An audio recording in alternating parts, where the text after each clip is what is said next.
I'm Christine. I'm one of the founders of People with Empathy. We're a nonprofit that was built to break down silos in healthcare. But first and foremost, I am a patient.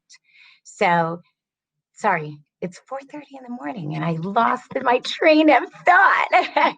So, right. So as a patient, I deal with multiple rare disease and autoimmune conditions, including lupus. But you cannot tell by looking at me that I have an invisible illness.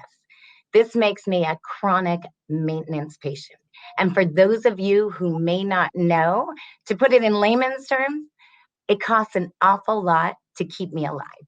So with infusions every 6 months, with more specialists that I can count, it's imperative that I see my doctors every 3 months in person so that they can see me, so they can touch me and feel me in order to understand the progress of my conditions.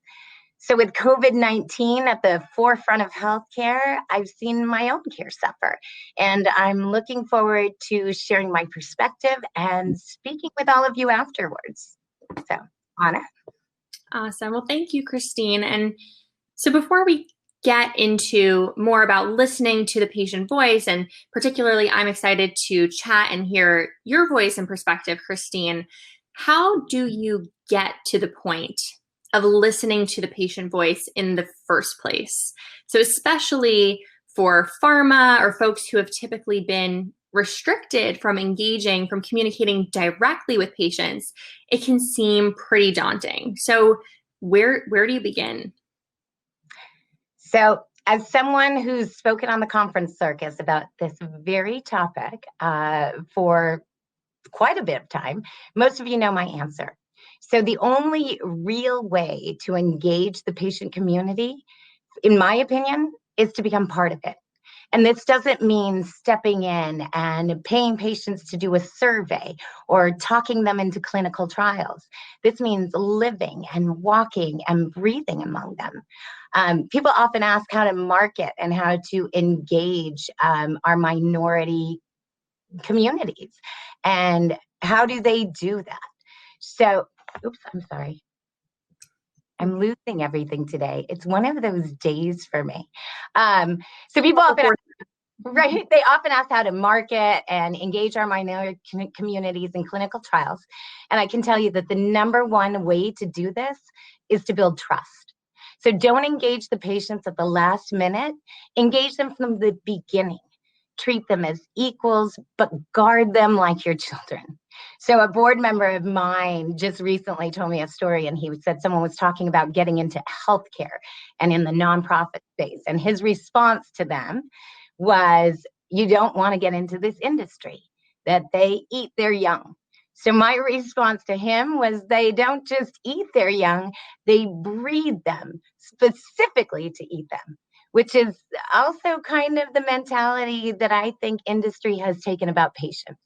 So we need to change this perspective to engage and empower these communities and to help them help themselves. Yeah, absolutely. And Christine, I think, I'm curious. I'm excited to hear more about, your story in a little bit. And I think you mentioned and brought up a really important point about building trust. And I do think that this in particular is key. How do you engage patients from the beginning? Like you said, how do you build that trust? And to give a bit more background as far as context before I go into that more, I have been primarily working with sponsors as well as research sites on their clinical trials, the process of getting a treatment approved and into the hands of patients. And something that I've seen as a challenge for a lot of pharma in particular is that saying you have to listen to the patient voice, you have to build trust, often is interpreted more like a nice to have, nice thing to do, kind of a checkbox to tick off. And it can seem almost abstract. What does it mean to listen to the voice, build trust? That sounds so abstract. And more than anything, it can sound complicated and imbued with legal and compliance questions. But it's really not quite as complicated as it may seem. And I would argue that patient trust is absolutely essential to getting your drug to market faster.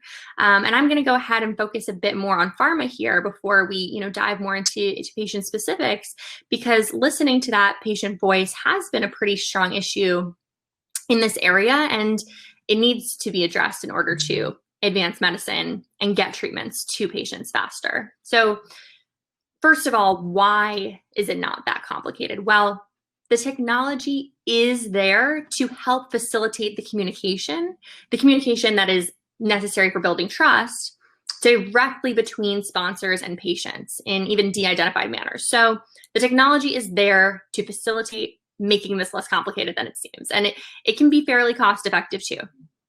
So second of all, again, how do you build that trust? What is that communication? And I think it comes down to making this a two-way street, not always asking patients for something, but offering something to them to start with. And I'll start with why I was saying before that this is essential. So for a large portion of clinical trials, which are oncology, rare diseases, and other often difficult to recruit conditions where the targeted eligible patient population is small and distributed across the globe, you can't rely on research sites to enroll all your patients.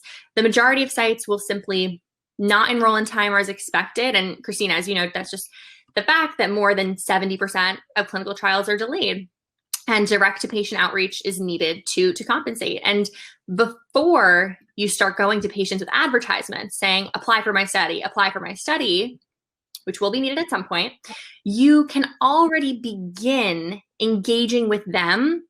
As soon as you know you're focusing on this condition, engaging with them around their condition and building that relationship. You're going to have multiple studies typically with this same condition. You should be investing, in this community, in these patients, and getting to understand them. And for that two-way street, here's the how: provide relevant content and information for them and their condition, especially when there is not a lot of content out there for various rare diseases, and your content can stand out. So interview those relevant stakeholders, patients, caregivers, physicians, highlight those insights that you get, and convert, and you can utilize, service providers for this as well, convert them into blog posts, articles that can be shared with that patient population through advocacy groups, through online patient-run Facebook groups. Get it circulating organically through patients, because it's something that's relevant, important, captures patient perspective, something that they want to share.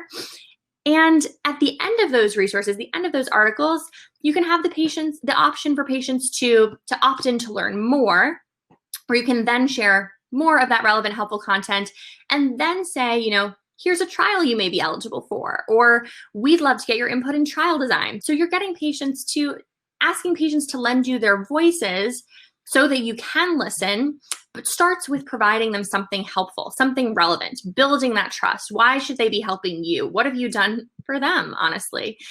This is regular marketing. This is nothing crazy. But to do that, the technology is needed, and it is there to facilitate this.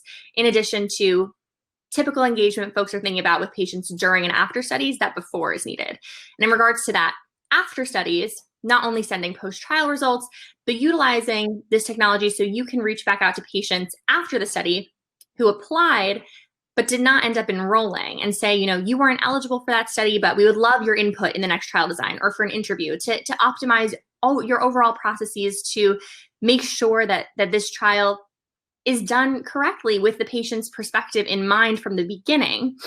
And it's never too late to start building that trust. If you're in the middle of a study at any point, building that trust can help you to get input, accelerate your studies, by not having to go back and do amendments to your protocol because there was an insight you could have gotten from patients to begin with, and ultimately get the treatments to patient faster.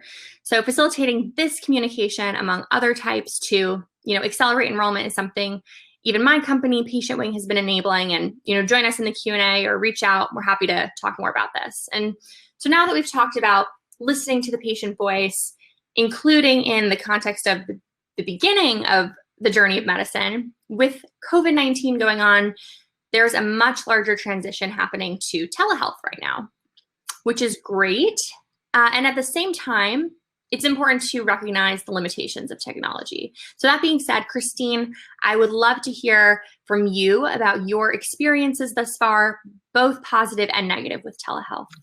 I would be happy to share that with you. There are so many positives and negatives. So as a patient living in Silicon Valley, you would think that my access to healthcare would be amazing, but it's not.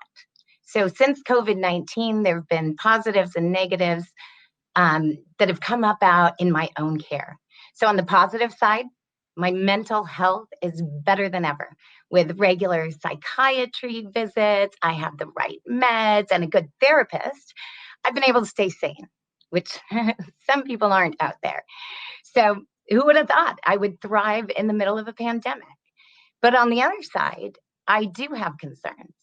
So right now, everybody is raving about how amazing telehealth is.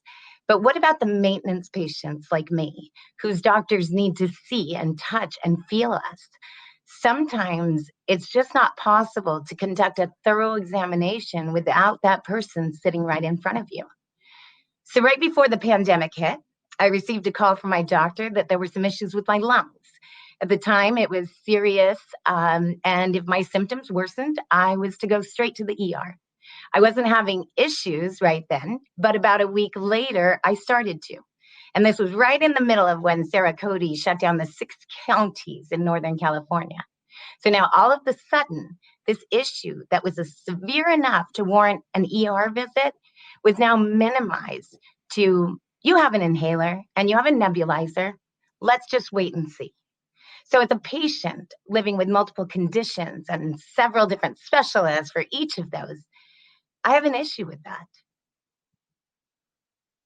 Yeah, absolutely. And Christine, it's great to hear that things are going pretty well mental health wise, but definitely unfortunate to say the least regarding your physical health. And so clearly not all patients are thriving with telehealth as a primary option, which of course is currently necessitated by COVID-19. But moving forward, how do we listen to the patient voice in regards to what should or shouldn't be telehealth or in person? What are your thoughts there? So I think there are basic things that can be easily covered by telehealth. So mental health, follow-up visits, meeting of a team before surgery, and maybe an initial consultation. Aside from that, I think we need to look at each individual patient when making these determinations. So I've heard friends rave about the fact that they were prescribed an antibiotic without even having to see the doctor. But on that same note, I was also prescribed an antibiotic during a virtual visit based only on symptoms.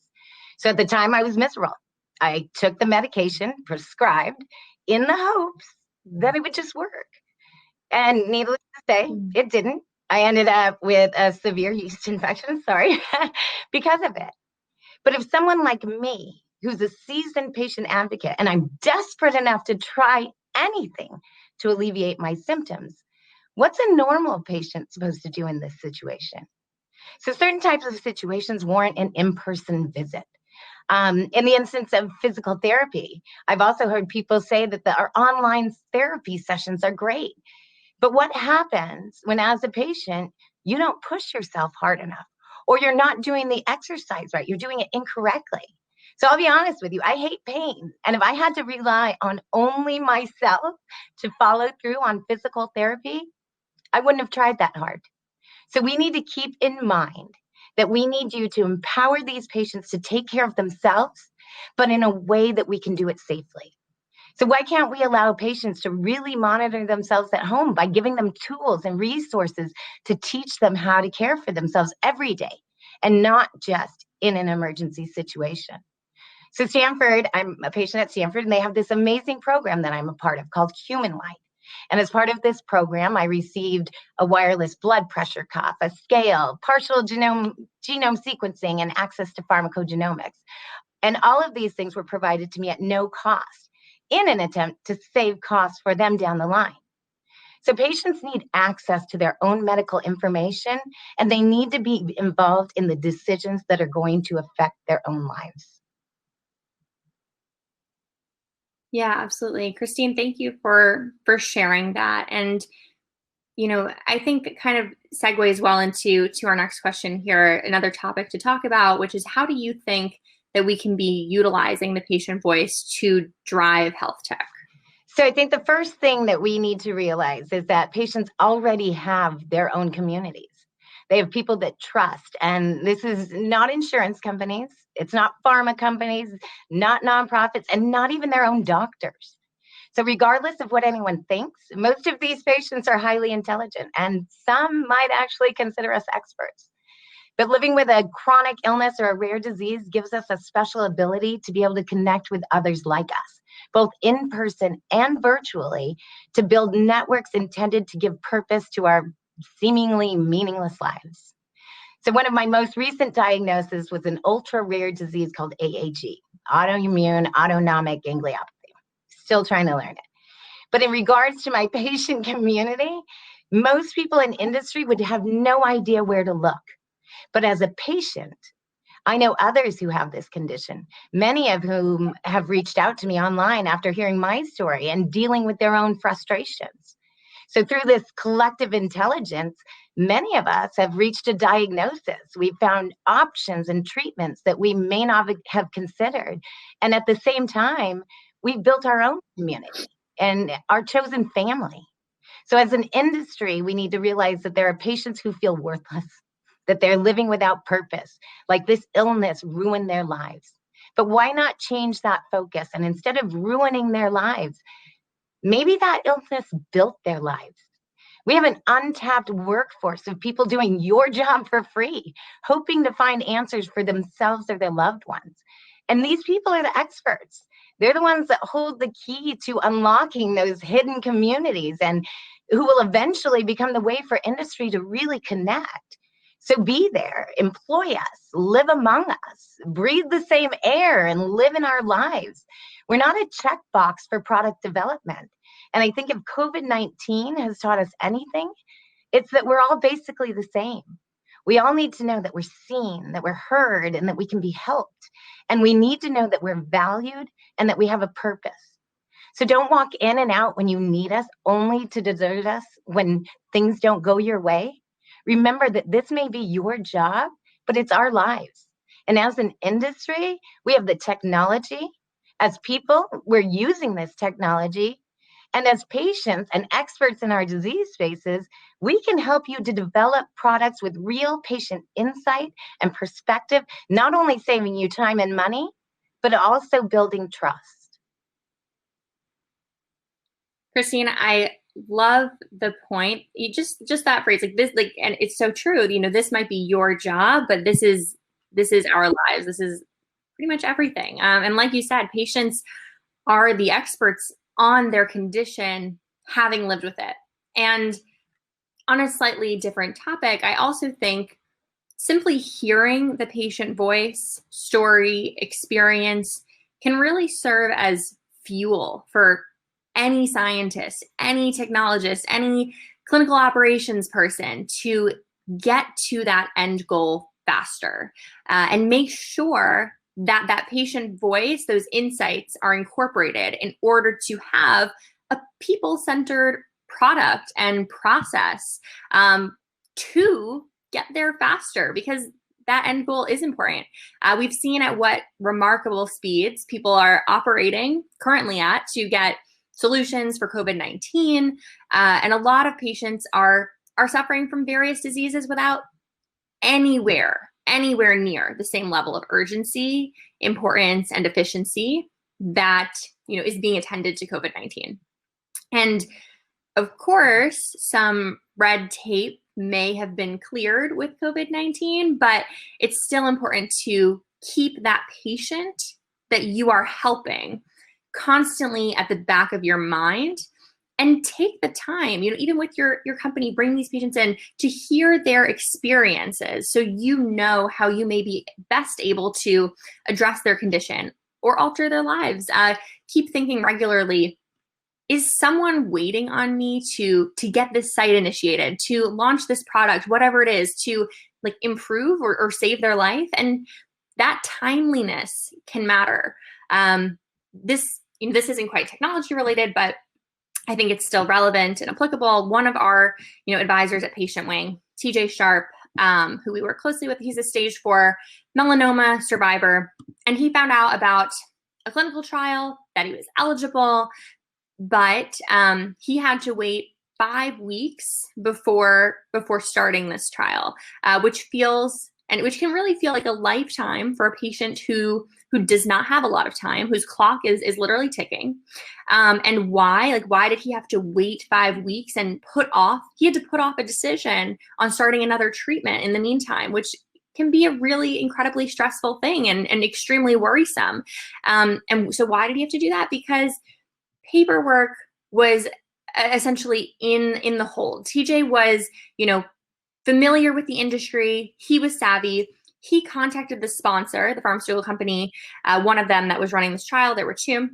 And he was able to get a hold of folks in legal or compliance department and found out that their paperwork simply hadn't been processed yet, and that was what was holding up him starting this study. So TJ was able to get some answers and use his voice to show, hey, there is a real live person at the end of this waiting for you right now to get moving, to change their life. But most patients do not have a clue as to how to navigate this system. TJ was a bit familiar. So just something to keep in mind, who it is that you're serving, what is their story, how are you, communicating with them effectively in this process, and using that communication, listening to their voice in order to, inspire you even to be as efficient and timely at moving things forward to help them. Of course, that, might have seemed like a very specific example, but that's pretty common, that things are just held up because of simple processes. And, it might have been your Christmas break or whatever it is, or you just took a week off, but thinking of who can be helping with moving things along in the meantime. So I see that we are pretty much almost out of our session because we are going into our Q&A, but I did want to touch on one thing really quick that I had forgotten to mention, is on the thought of basic necessities. What many of us don't realize is there's a lot of patients that industry is reaching out to that have lower incomes and lower standards of living and less support, both emotionally and financially. So I personally survive on SSDI and Medicare, and it's limited my access to many things over the years, including technology. So there are patients out there who can't afford medications, and yet we're asking them to participate in virtual visits. So how does that make sense? So we just need to make sure we include the patients. We're giving them an opportunity to share their perspective and giving them a respected voice in healthcare.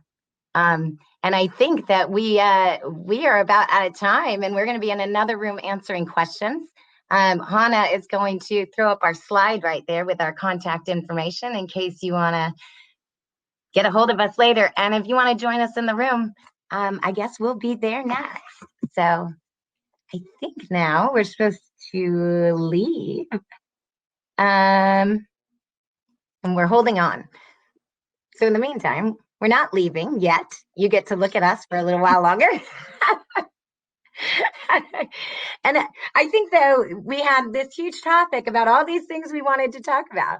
And we are waiting for our host to join us. But I think there's this huge need for patients to have a voice and a respected voice.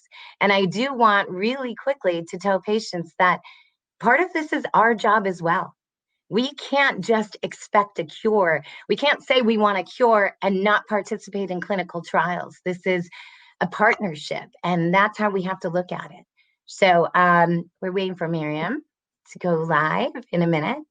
But I think that's a perspective that we really have to consider. And here she is. Yeah.